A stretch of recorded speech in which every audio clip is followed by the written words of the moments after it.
Entonces, ¿qué claves son aquellas que se aportan? Primera, clarísima, el que aparece constantemente referida y que el Papa ha querido de una manera particular, misericordia. Misericordia. Es decir, la pastoral tiene que ser misericordiosa. ¿Pero qué significa? Yo creo que hay unas clarificaciones bellísimas en la exhortación apostólica. En primer lugar, dice como la misericordia en el ámbito bíblico, y cita Dives in Misericordia, siempre tiene que ver con la alianza. Es decir, la misericordia es renovar siempre la alianza. No es no tener en cuenta las cosas, y se separa por eso totalmente de una mera tolerancia del mal. La misericordia no es la visión del gobernante, que hay muchos males y no aplica la ley porque es determinadamente dura y puede ser misericordiosa. Eso no es la misericordia que habla el Papa. Sino que Dios es capaz de curar las heridas. Dios es capaz de sanar al enfermo. Eso solo puede Dios. Dios no es un gobernante a que se le haya escapado el mundo y que tenga que aceptar determinados males porque no puede con ellos.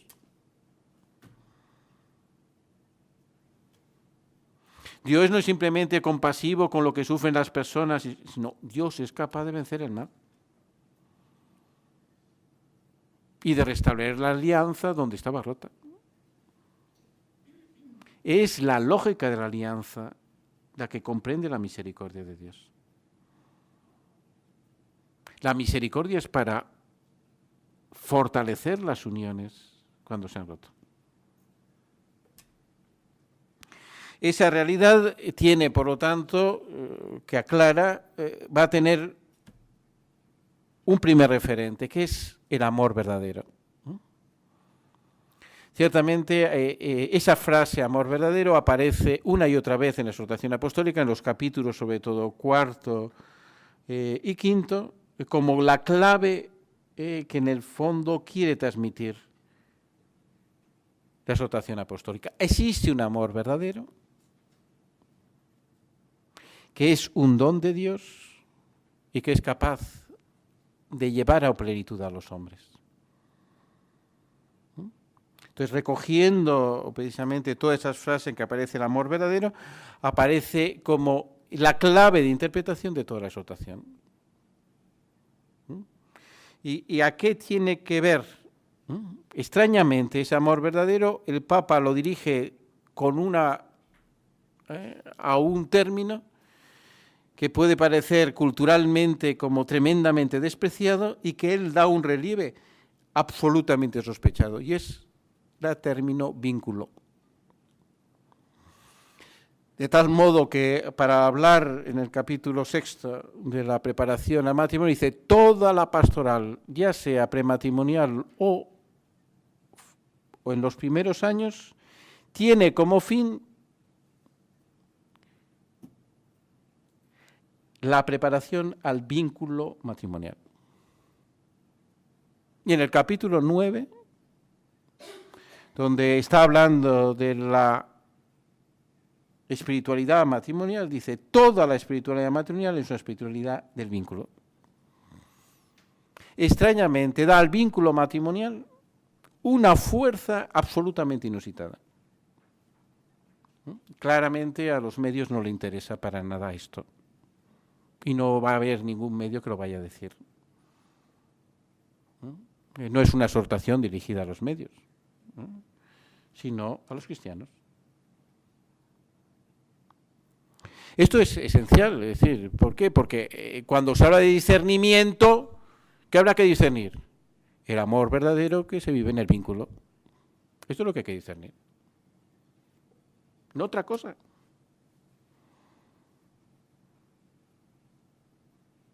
¿Y qué significa eso? ¿Y cómo se puede preparar a las personas? Al mismo tiempo, esa realidad, amor verdadero, vínculo, es también sacramental. ¿Qué es la realidad del sacramento? Viendo un poco no lo hice la exhortación apostólica, pero simplemente la contextualizo un poco, cuál es la realidad del matrimonio en nuestra cultura. Extrañamente, el matrimonio se ha convertido, por motivos fundamentalmente de evolución cultural, en algo casi gnóstico. El matrimonio se convierte en una especie de pacto de voluntades ajeno a la realidad profunda de una naturaleza. Y por eso se convierte en algo meramente privado, que solo tiene que ver con dos, absolutamente intimista, nadie puede entrar en ello, sin ningún relieve social. Esa es la gran debilidad del matrimonio en nuestra actualidad. No es otra.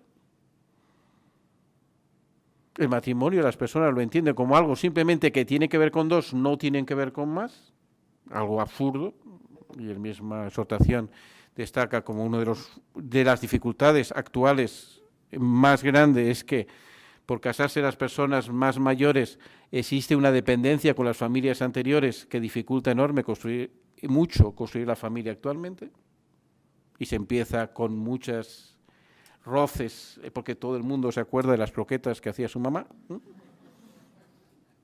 que esas eran buenas y no las de mi mujer, que no sabe hacerlas.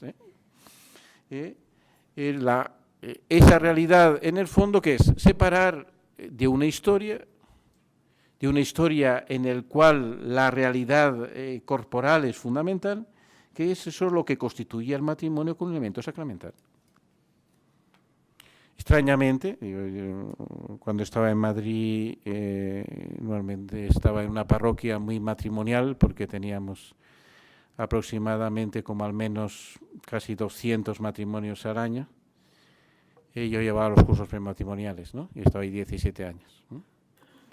Entonces, yo daba el sacramento del matrimonio a los novios. La realidad es que todo el mundo sabía que era un sacramento, pero no por qué. ¿Y por qué el matrimonio se vive sacramentalmente? Casi ningún cristiano lo sabe. Entonces se toma un dato, pero no se toma una verdad.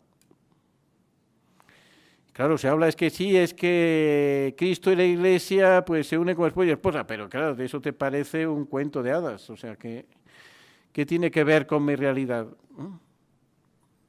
Eso es lo que quiere transmitir también la exhortación apostólica. Hay una realidad sacramental, es más, la misericordia sacramental. El gran texto de la misericordia es el buen samaritano, en la cual siempre los padres de la Iglesia, ¿qué ven? Cura las heridas con aceite y vino, los sacramentos de la Iglesia. Los sacramentos es la misericordia de Dios para su pueblo, la cual sana como buen samaritano Jesucristo, aquel que lo necesita, lo carga y lo lleva a cuidar a la Iglesia, le paga su estancia hasta que él vuelva. Por lo tanto, esa realidad de una misericordia sacramental, donde el sacramento del matrimonio no es ya el último de los sacramentos y parece que por compasión, cuando es la realidad misma de un sacramento que toca el cuerpo. Un sacramento que no es una cosa meramente espiritual, sino que lleva en sí a todo el hombre. Esto es fundamental. ¿Por qué? Porque quiere decir, Dios no está lejos de las personas. Dios se acerca a las personas y las cura. Y lejos de pensar la misericordia como un Dios que es un abuelo, no un padre, que por lo tanto no se responsabiliza de las personas y parece que las deja abandonadas, como si Dios no le importara nada lo que hiciéramos porque le da lo mismo lo que hacemos. No, Dios le importa muchísimo nuestras vidas, se acerca a ellas porque las quiere cambiar. Y es capaz de cambiar la vida de las personas. y es capaz de cambiar el sufrimiento en esperanza. Y esto es un principio pastoral fundamental. Y esto sí que rompe simplemente una mentalidad legalista de si uno cumple una ley o no la cumple. Porque tiene que ver mucho más. La ley simplemente te dice sí o no. La misericordia lo que te da es una esperanza.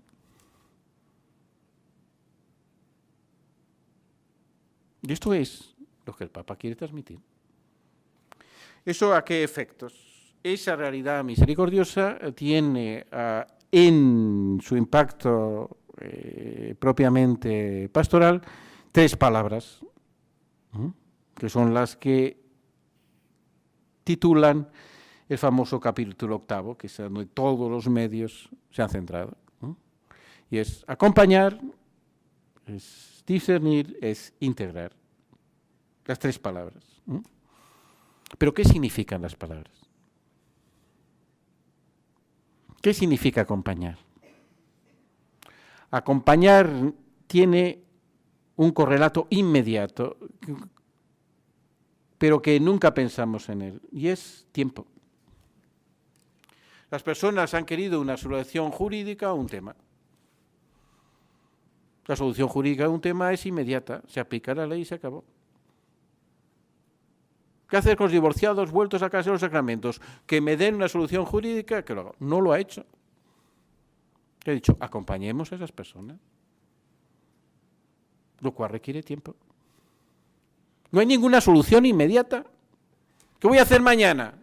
Dejarte acompañar. Esto es lo que tienes que hacer mañana. No, es que no quiero. Es lo que la Iglesia te ofrece. Porque es así donde se ve la realidad de las cosas. No es un cambio de una ley. El Papa no ha dado permiso para nada, porque no le corresponde al Papa dar permisos. Lo que ha hecho el Papa es decir, las personas cuando están solas es cuando más tonterías hacen. Cuando estamos solos y tristes es cuando nos equivocamos casi siempre. Acompañemos. ¿Qué es esto?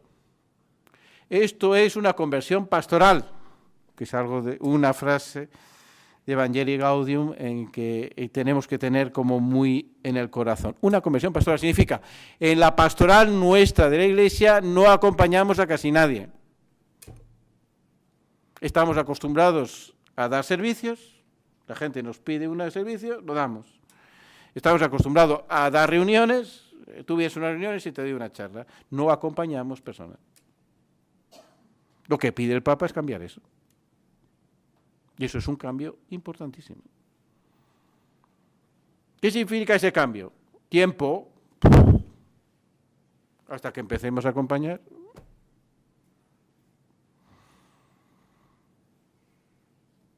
Hasta que haya personas que sean capaces de acompañar. Hasta que realmente sepamos qué significa acompañar. No es tan negativo, ¿eh? ¿Por qué?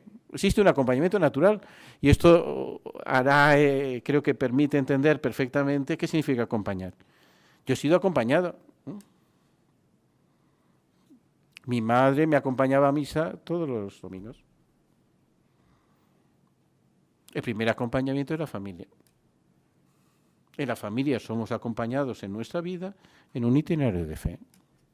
El modelo familiar tiene que ser el modelo eclesial para acompañar a las personas. ¿Qué ocurre? Es un cambio radical de una iglesia que es todavía excesivamente clerical. ¿Quién tiene que acompañar? El cura. No. ¿Dónde se acompañan a las familias? Otras familias.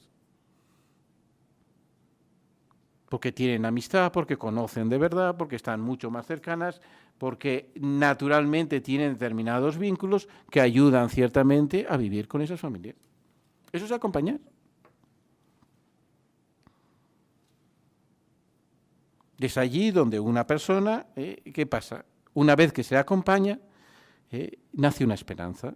Es decir, Dios no está lejos de mí, a Dios le interesa lo que yo estoy viviendo y puedo llevarlo a cabo. Por eso, ¿dónde habla más de acompañamiento la exhortación apostólica? Con mucha diferencia. Capítulo 6, preparación al matrimonio. No puede ser una charla que hago porque ya se casan sin remedio. Eso no es acompañar. Hemos de acompañar a las personas para que se casen bien. ¿Por qué existe actualmente un rechazo grande al matrimonio? Porque parece una empresa imposible. Excede mi capacidad. Porque las personas lo viven de una manera individualista, lo viven de una manera intimista, sin acompañamiento alguno. La preparación al matrimonio tiene que ser el fruto de un acompañamiento. ¿Dónde habla después más de acompañamiento? Primeros años de matrimonio.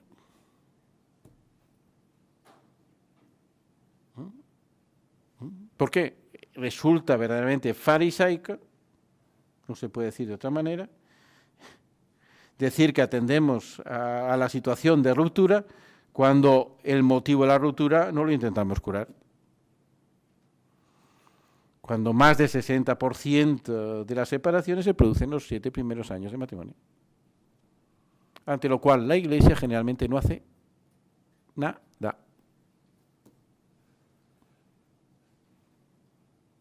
Esto es un cambio. Un cambio que me parece absolutamente decisivo. Ciertamente resulta ridículo presentar y querer a que una persona recién casada acuda a un montón de reuniones. No es eso de acompañar. Pero es tremendamente importante que un matrimonio que acaba de comenzar tenga otros matrimonios amigos con los cuales compartir algo. Y eso sí que es acompañar. Por lo tanto, acompañar requiere tiempo, no es dar una solución a un problema, sino es hacer que una persona crezca. Y este es el nuevo cambio de mentalidad. Eso sí que es un cambio de mentalidad. No estamos acostumbrados. Cambiar una ley es muy fácil. ¿Por qué? Porque te desprendes de la persona a solucionar el problema y te olvidas de ella. Ya está.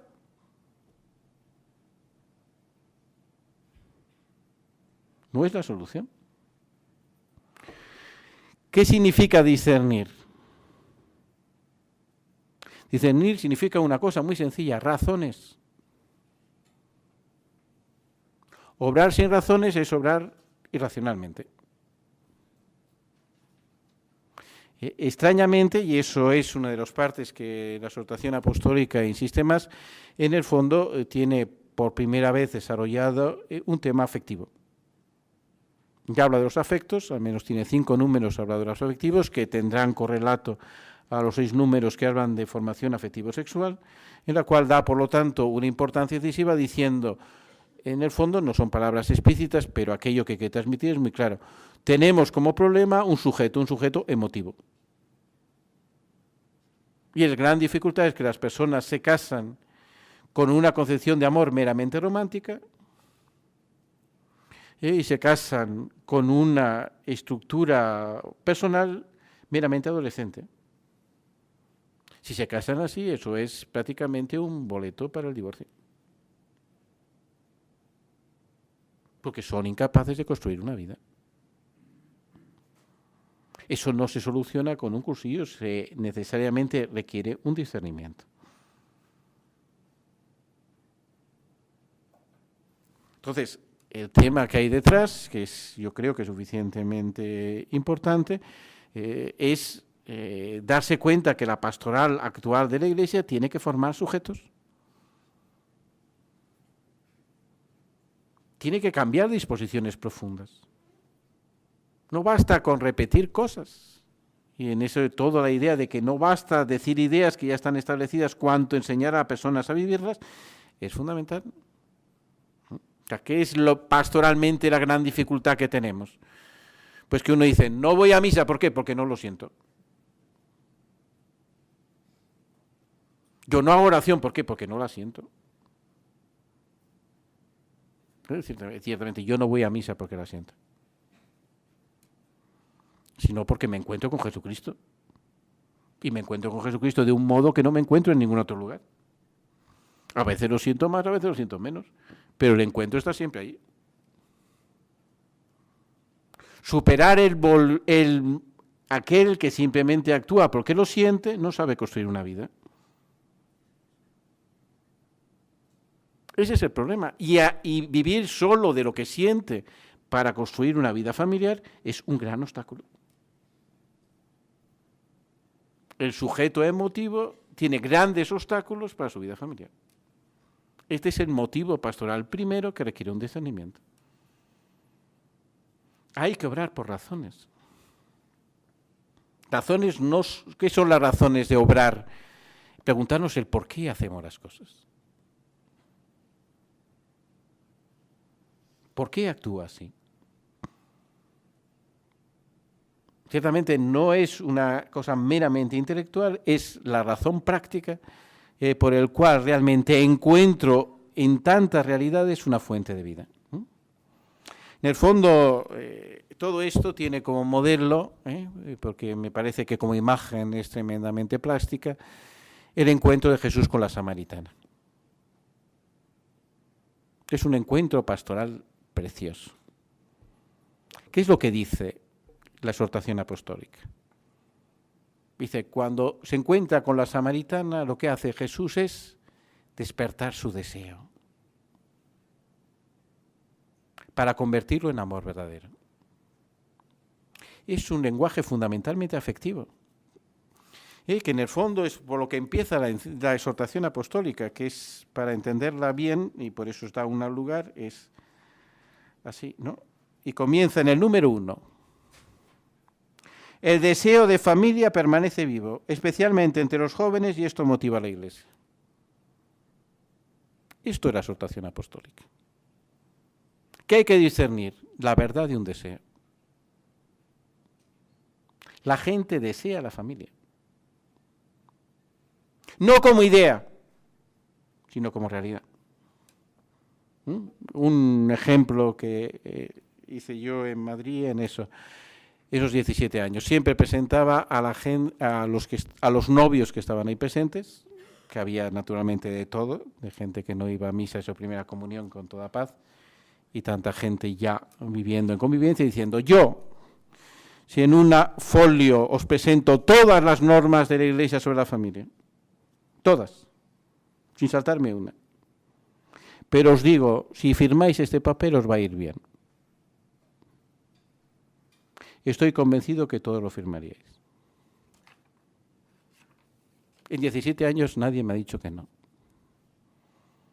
¿Qué significa? Aquello que la Iglesia propone es una cosa estupenda. Que una persona te quiera toda la vida es un invento maravilloso. Es lo que desea todo el mundo. El problema es que no se lo creen. El problema es que no creen que sea posible. Es otro problema. Acompañémosle. Ayudamos a discernir un deseo que tiene todo el mundo. Y veamos que es un deseo de un amor verdadero. Y es ahí donde se sentirán ayudados y se sentirán capacitados y podrán vivir una vida plena. Es lo que hizo Jesucristo con la samaritana. Ella buscaba un pozo, que no puede ser una cosa como más tétrica, meterse en un pozo. Y encontró una fuente que saltaba hasta la vida eterna. Ese es el deseo. Esa es la manera de discernir el amor verdadero. Que son las razones. Es realmente, yo creo que muy significativo que después de 2 años de debates intensísimos, después de la exhortación apostólica, no se encuentra ninguna razón para que un divorciado en una nueva unión pueda acceder a la comunión sin más. Ninguna. Conozco todas las razones que se han hecho, la que Casper propuso de una tolerancia pastoral, la que Cheretti propuso desde una interpretación patrística, la que proponía Hering desde una aceptación de la práctica ortodoxa, de lo que propone Petra desde la muerte del amor, lo que propone Sokhenov desde la teología me sale en italiano, di fallimento, pero creo que se entiende muy bien. Ninguna ha sido recogida. Y lo importante, por lo tanto, es decir, ¿qué discernimos? Las razones para orar. Esto es discernir. Y lo último es integrar. ¿Qué significa? Es que no es un proceso individual, es un proceso eclesial. Entonces no es simplemente hacer cosas cuando realmente vivir una profunda comunión, ¿no? Estas son las claves. Ahora me abro a vuestras preguntas, pero ¿qué es el tema que podemos salir? Que como el Papa tantas veces ha repetido, él abre procesos. No tanto da soluciones cuanto abre procesos.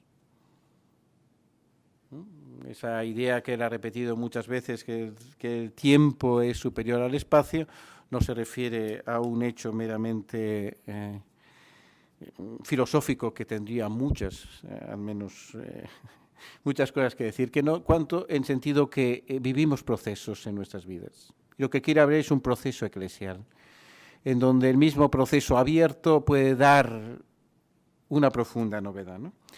Y con eso me remito al discurso, que es un bello discurso que dio justamente al final del sínodo, relacionado también con la catequesis que inmediatamente hizo con las familias. ¿Y qué dijo? Ha terminado el sínodo, pero no termina el camino. Seguimos caminando.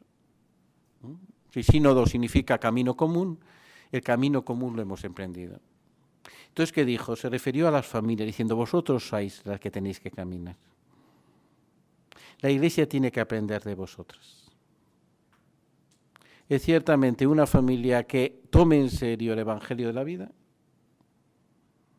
aquella que realmente, el Evangelio de la familia, aquella que realmente responderá, sacando, por lo tanto, de ese arca de la Iglesia, lo nuevo y lo viejo. Pues muchas gracias.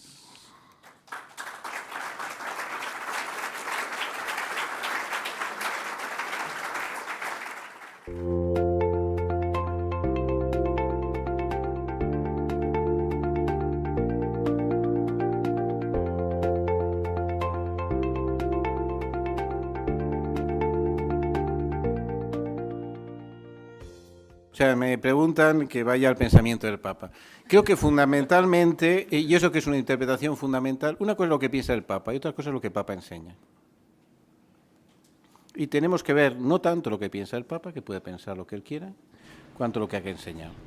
Y eso es lo que hay que interpretar. O sea, tenemos que, digo, por motivos históricos, la figura del Papa cambia mucho en la historia, ¿no? Y ha sido a partir de la desaparición de los Estados Vaticanos donde ha comenzado algo que antiguamente era inconcebible, que era una devoción al Papa. Antes no existía la devoción al Papa para nada. El Papa era una figura dentro de la Iglesia que se aceptaba totalmente, pero que no despertaba ninguna admiración, sino que se entendía que era necesaria para la Iglesia. ¿No? Es decir, y entonces, a partir de ese modo en que la Iglesia el Papa ya no es un gobernante y que por lo tanto tantos motivos de desafección al Papa desaparecieron, porque hay todas partes, sobre todo en Italia, en el cual el afecto antirromano es total, precisamente por eso, aquellas que pertenecían a los estados pontificios. El tema fundamental es, él tiene una misión de Pedro. ¿Qué transmite? No lo que piensa, sino lo que el Espíritu le dice, y eso es lo que transmite. ¿Qué es? Nuestro Papa es jesuita. ¿Qué significa? Procura dejar claro que no va a decir nunca lo que piensa. Y que hay aquel que quiera saber lo que piensa, ¿por qué? Porque posiblemente no acertará jamás. Y en eso actúa totalmente de una manera jesuítica, es la formación que ha tenido, pero lo deja suficientemente claro. Tenemos que ver lo que enseña. Yo creo que esto es lo fundamental. Ciertamente ha habido muchos signos, muchas cosas a lo largo de las cosas en las cuales él ha hecho. La Iglesia vive de la enseñanza de Pedro, no del pensamiento de Pedro. Yo creo que eso es esencial para entender eso primero que hemos dicho, una interpretación verdaderamente eclesial.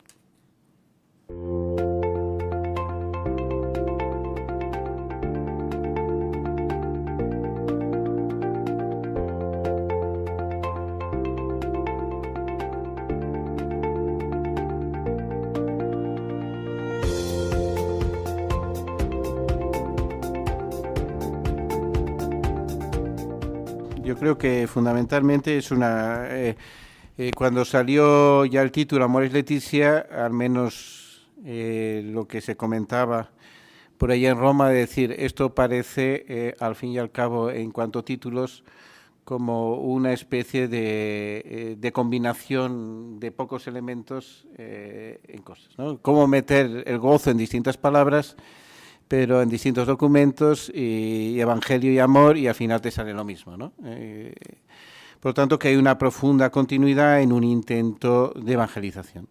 Creo que el tema de la evangelización es fundamental, diciendo, y por eso lo que hay detrás es el evangelio de la familia. La familia es un auténtico evangelio, ¿no? Con lo cual yo daría una fuerza especial, que creo que el Papa lo quiere, pero yo todavía daría más fuerza. ¿En qué sentido? En que el primer documento de la Iglesia que habla de familia en la historia de la Iglesia es el Concilio Vaticano II.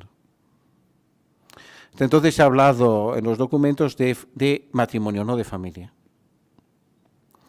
¿Por qué se habla? Porque en el Vaticano II aparece como el primer problema en nuestra sociedad. Antes de la guerra, antes de la economía, el primer problema de la familia. En eso el Vaticano II fue profético. ¿Qué quiere decir? Inmediatamente después los problemas de la familia han aumentado exponencialmente. ¿Qué significa esto? Que actualmente una familia gozosa es un auténtico evangelio en nuestra sociedad. Es un testimonio absolutamente claro de que se vive el evangelio. Y por lo tanto, lo que me parece es la familia es en la actualidad el punto de contacto entre la Iglesia y la sociedad. Esta es la realidad. O sea, la familia es donde la Iglesia está en la sociedad. Pero esto que en realidad, por parte de la Iglesia como institución, no nos hemos enterado. La pastoral familiar todavía es generalmente marginal. Los temas de familia generalmente nunca aparecen en la predicación. Una familia con problemas no va a la Iglesia a resolverlo.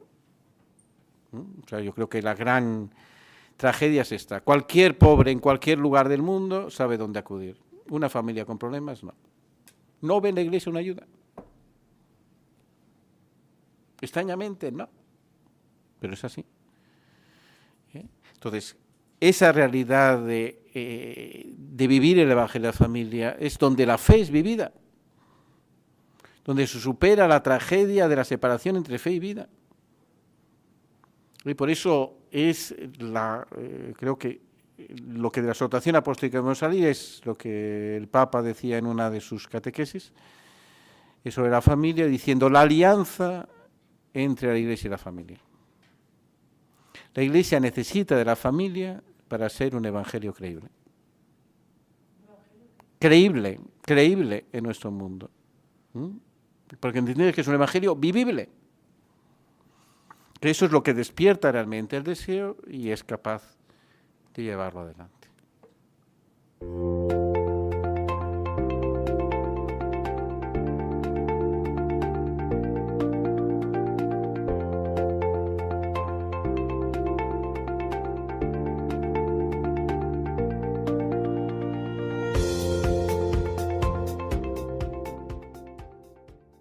estupendísima. O sea, en eso hay muchísimas cosas. Primero he dicho que el lugar primero del acompañamiento es la familia y la Iglesia tiene que aprender de la familia a acompañar. Es decir, porque en la familia, ¿por qué acompañamos? Porque existe un vínculo estable. Y la familia no puede solo vivir de resolver problemas, sino de acompañar personas. Cuando se cambia el chip y uno empieza a resolver problemas es cuando se empieza a agobiar.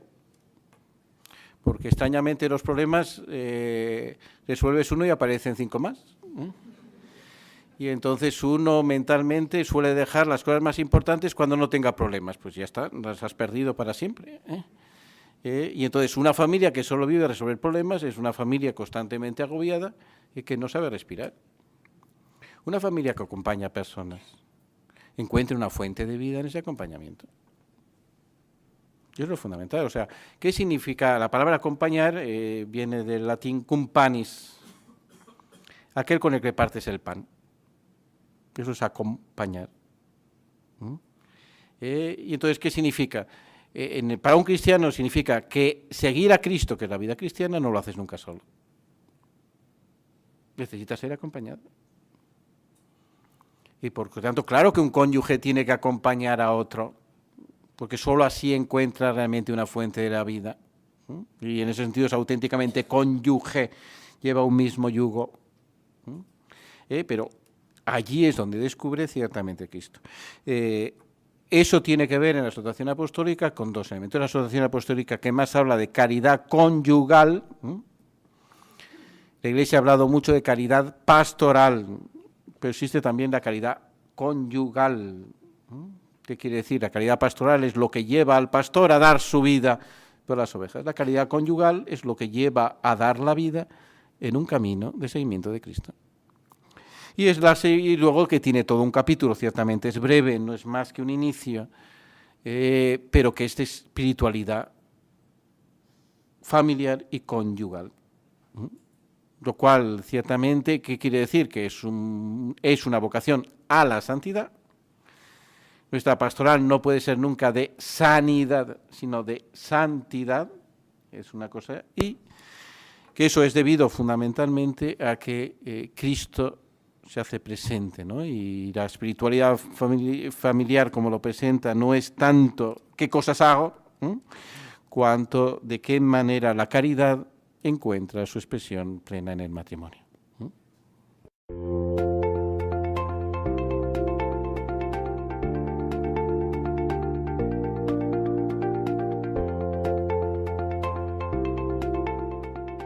Exactamente. No, en eso creo que hay un camino natural, que es precisamente que es entre decir te quiero y decir si quiero.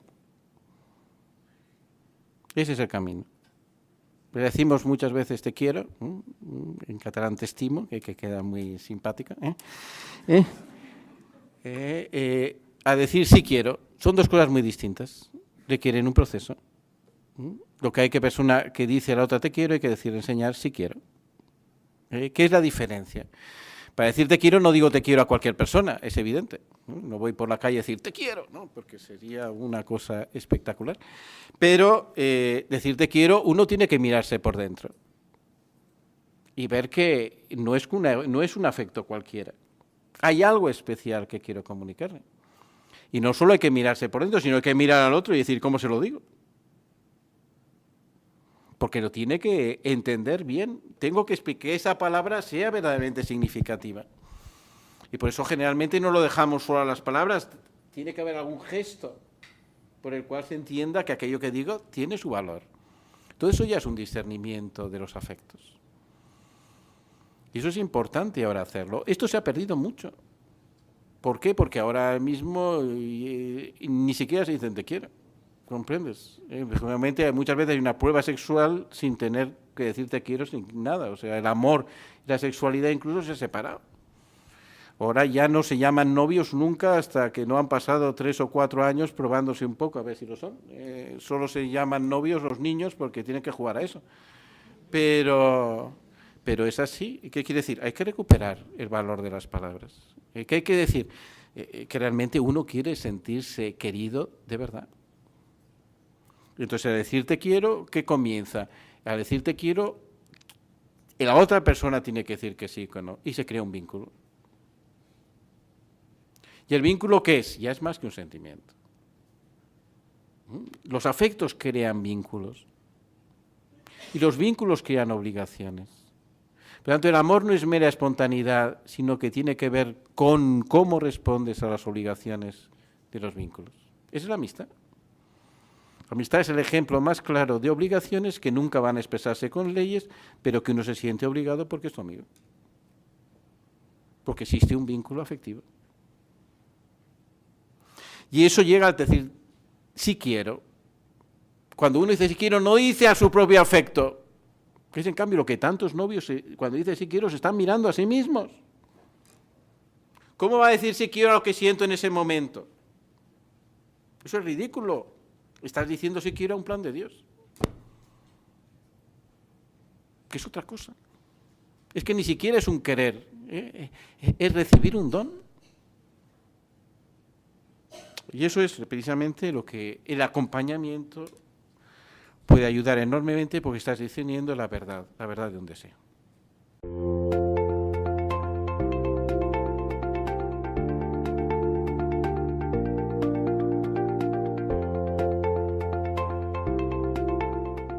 Entonces, yo creo que, en primer lugar, yo creo que está claro que el que en alguna manera, en la experiencia de cada uno, hay que remitir un poquito en este tema, en la experiencia de cada uno, el que no nos ha acabado de pedir permiso es el mismo Dios, ¿no?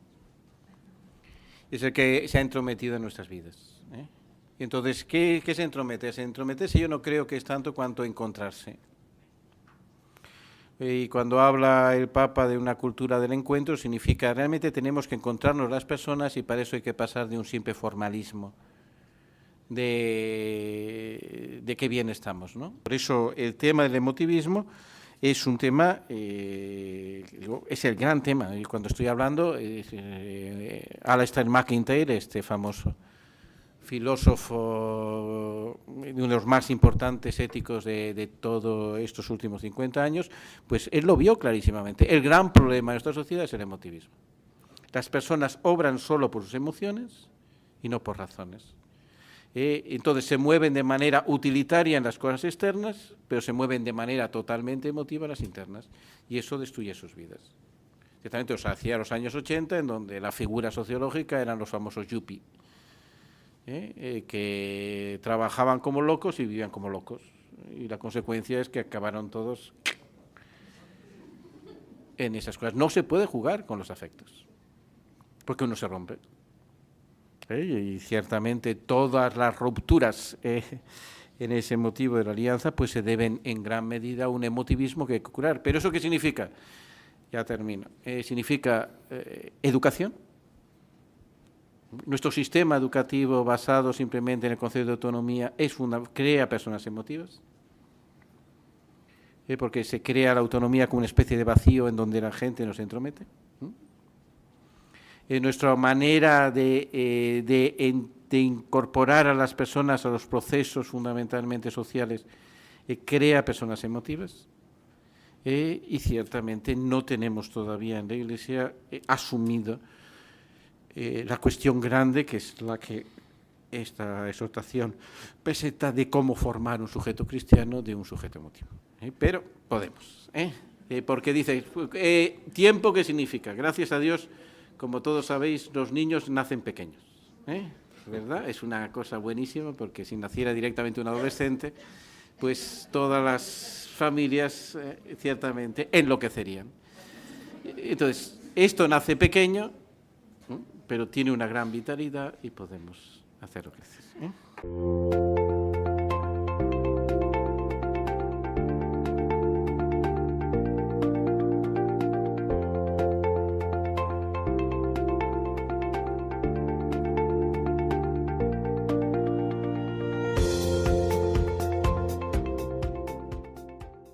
Estupendo. Entonces, en primer lugar, lo que dice exactamente la nota 351 de la exhortación Amor y Leticia es: en algunos casos,